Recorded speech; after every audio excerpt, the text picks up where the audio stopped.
नमस्कार सभी को। आज हम लोग बात करेंगे जो आधुनिक स्थितियों में हम लोग बाहर अगर जाते हैं किसी सार्वजनिक स्थानों पर, शॉपिंग मॉल वगैरह में या इस प्रकार के आधुनिक भवनों में, तो हम लोग देखते हैं कि हमारे पास चलने फिरने के लिए एस्केलेटर की सुविधा उपलब्ध होती है, लिफ्ट की सुविधा उपलब्ध होती है। लेकिन किन्हीं कारणवश एक घबराहट होती है, क्योंकि इसमें क्या होता है कि सीढ़ियाँ अपने आप ही चलती हैं, स्वचालित होती है, मोटर से चलती है, बिजली से चलती है। तो क्योंकि आपका सरफेस ही जब चल रहा होता है तो दिक्कत तो आती है। और क्योंकि ब्लाइंडनेस की वजह से, दृष्टिबाधिता की वजह से इस प्रकार के एक्सपीरियंसेस बहुत कम होते हैं और बहुत सारी चीज़ें को हमें देख करके सीखना पड़ता है, या हम लोग ऑटोमेटिक सीख भी जाते हैं, स्वतः ही सीख जाते हैं नैसर्गिक रूप से। क्योंकि इस प्रकार के स्वचालित सीढ़ियों में चढ़ना, लिफ्ट का प्रयोग करना या इन प्रकार के जो अत्याधुनिक साधन हैं, इसके लिए दृश्य सूचना बहुत कारगर सिद्ध होता है। परंतु क्योंकि हमें भी कंधे से कंधा मिला करके समाज में चलना है, तो हम लोग प्रयोग अवश्य करेंगे, लेकिन शुरुआत में थोड़ी सी आपको सावधानी अवश्य करनी होगी। शुरुआत में आप कोशिश करें कि किसी साइटेड के साथ, किसी साइटेड बंदे के साथ, साइटेड गाइड के साथ एक दो बार उसका ओरिएंटेशन अवश्य करें, क्योंकि उसका ओरिएंटेशन होना बहुत ज़रूरी है। वह आपको सूचनाएं भी देगा और आपको कोई डिसबैलेंस होने की अवस्था में या कोई दिक्कत आने की अवस्था में आपको संभाल भी लेगा, क्योंकि पहली बार में ही छड़ी के प्रयोग से आप स्वचालित सीढ़ियों का प्रयोग करेंगे तो जल्दी से चीज़ें समझ में नहीं आएंगी। तो एक ओरिएंटेशन होना बहुत ज़रूरी है। नंबर 2 बात, आज इस वीडियो में हम लोग फोकस करेंगे कि छड़ी के माध्यम से आप किस प्रकार से प्रयोग करेंगे एस्केलेटर को। इसके लिए प्री जो ट्रेनिंग है, मैंने आपको कहा ओरिएंटेशन होना बहुत ज़रूरी है। और दूसरी प्री ट्रेनिंग जो है, पूर्व जो नॉलेज है आपके पास सीढ़ियों में चढ़ने की अवश्य होनी चाहिए। जो आप ऑर्डिनरी जो सीढ़ी होती है स्टैटिक, उसमें क्योंकि आप देखते हैं कि जब सीढ़ी आप चढ़ते हैं तो आप सीढ़ी की जो हाइट होती है या सीढ़ी की जो चौड़ाई होती है वो छड़ी के माध्यम से ही आप अनुमान लगा लेते हैं।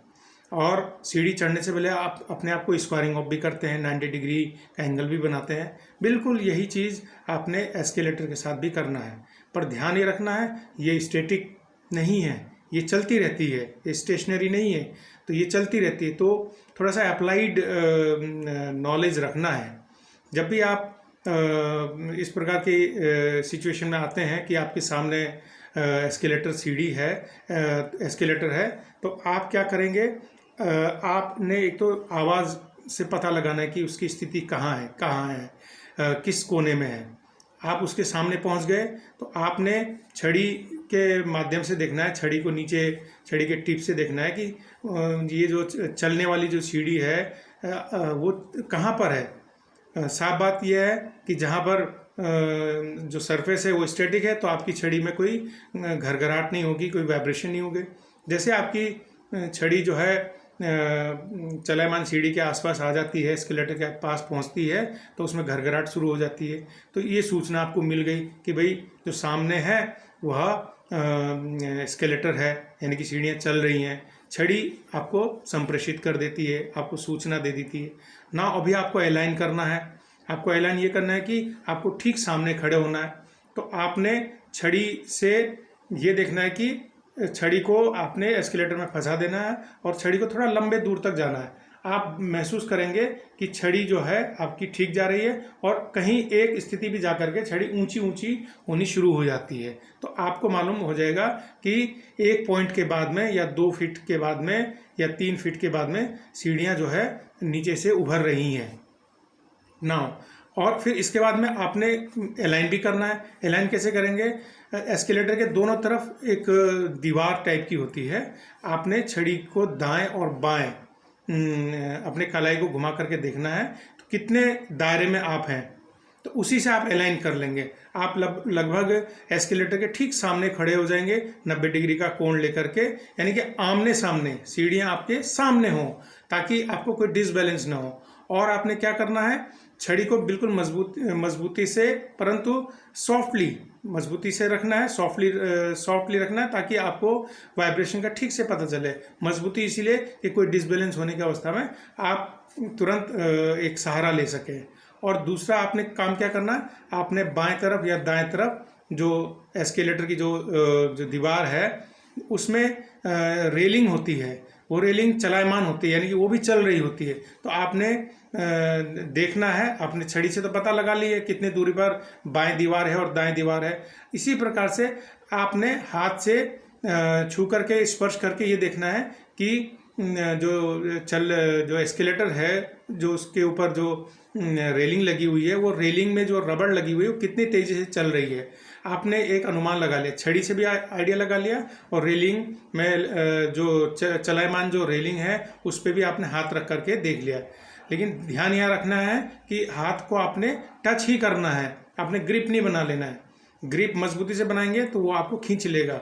तो आपने सॉफ्टली देख लिया ना, जब आपने ठान लिया है या आपने एक समझ लिया है कि मेरी स्थिति अलाइन है, दाएं तरफ दीवार इस तरफ है, बाएं तरफ एस्केलेटर की दीवार इस तरफ है, और आपने छड़ी को सामने रखना है और बाएं हाथ से एस्केलेटर में जो रेलिंग है उसको अब सॉफ्टली पकड़ना है और उसके साथ साथ कदम बढ़ा देना है। कदम आप नॉर्मली जो स्टांस होता है उसी प्रकार से स्टांस लेंगे, उसी प्रकार से आप कदम उठाएंगे। अब आप देखेंगे कि आपका जो आगे वाला पैर है, चाहे दायां हो या बायां हो, वो धीरे धीरे ऊपर की तरफ उठ रहा है। तो आप कोशिश करें जो पैर ऊपर उठ रहा है उसको उठने दें और जो दूसरा पैर है उसको नीचे वाले सीढ़ी में रखें। और एक चीज़ का ध्यान और रखना है, चलते भी जाएं और आप ये ध्यान रखना है कि आपका जो पैर है, जो एजेस उभर के आती हैं अब एस्केलेटर में, सीढ़ी की जो एजेस होती हैं उस पे पंजे आपके आगे की तरफ हों, यानी कि एड़ी वाला हिस्सा ही सीढ़ी की एज में हो और पंजा आगे की तरफ हो एक पैर का, और दूसरा पैर आपके एक दूसरे नीचे वाली सीढ़ी पर रहे ताकि बैलेंस बना रहे। तो आपने देखा बायां पैर आगे सीढ़ी की पहले वाली सीढ़ी में, दूसरा पैर नीचे वाली सीढ़ी में, और दायां या बायां हाथ जो भी आपका फ्री है वह आपका रेलिंग जो चलायमान रेलिंग है उस पर आपका ग्रिप बना हुआ है, और एक हाथ में आपकी छड़ी है। तो इससे आपका एक प्रॉपर बैलेंस बन जाता है। ठीक इसी प्रकार से जो गाइडिंग हैंड है जो रेलिंग के साथ साथ चल रहा है वो आपको इंडिकेट करता है जब रेलिंग ख़त्म होने को होती है तो वो थोड़ा सा झुकती है। वो इंडिकेशन है कि कैसे आपने अब उतरना है। जैसे ही वो झुकने शुरू होती है तो आप रेलिंग में से हाथ हटा लीजिए और एक थोड़ा सा लंबा डग भरने की कोशिश करें। यहाँ पर थोड़ा सा डिसबैलेंस होने के चांसेस रहते हैं, तो सावधानी के साथ साथ बैलेंस भी बना करके आपने एक छोटा सा, मतलब अमूमन जो आप 1-1.5 फीट का कदम लेते होंगे, थोड़ा सा ये उससे ज़्यादा होगा। इससे आप देखेंगे कि आप बिना डिसबैलेंस हुए उतर सकते हैं। और छड़ी को आपने इस प्रकार से प्रयोग करना है, जब उतरेंगे आपने छड़ी को अपने से बहुत आगे रखना है, और जब तक घर्षण चल रहा है तब तक तो आपको पता है कि रेलिंग चल रही है, हमारी एस्केलेटर चल रहा है, और जैसे ही आपको मालूम चल जाता है, छड़ी बता देती है 1-2 सेकंड का ही, उससे भी बल्कि कम समय में आपको ये पता लगा लेना है कि जो स्टैटिक सरफेस है, यानी कि आप कोई एस्केलेटर नहीं है और आप नॉर्मल सरफेस पे आ गए हैं, नॉर्मल फर्श पे आ गए, तो वहाँ छड़ी आपको इंडिकेट कर देगी, क्योंकि वहाँ पर घरघराहट नहीं होगी, वहाँ पर छड़ी स्मूथ चलेगी। तो ये सेकंड के बहुत कम ही हिस्से में ही आपको तय कर लेना है कि हाँ भाई सीढ़ी ये एस्केलेटर ख़त्म होने वाला है। तो एस्केलेटर ख़त्म होने के लिए 2-3 चीज़ें हैं। एक तो आपका जो गाइडिंग हैंड है एस्केलेटर में वो थोड़ा सा झुक जाएगा। दूसरा जो छड़ी है जो आपसे काफ़ी 1.5-2 मीटर की डिस्टेंस पे है, वो घरघराहट करना या उसमें तरंगे उठना कम हो जाएगा, वो नॉर्मल फर्श का एहसास दिला देगी। तो आपने तब उतरना है, तब आपने एग्जिट करना है। तो मुझे लगता है कि आप इस प्रकार के टेक्निक का इस्तेमाल करके एस्केलेटर का प्रयोग करेंगे।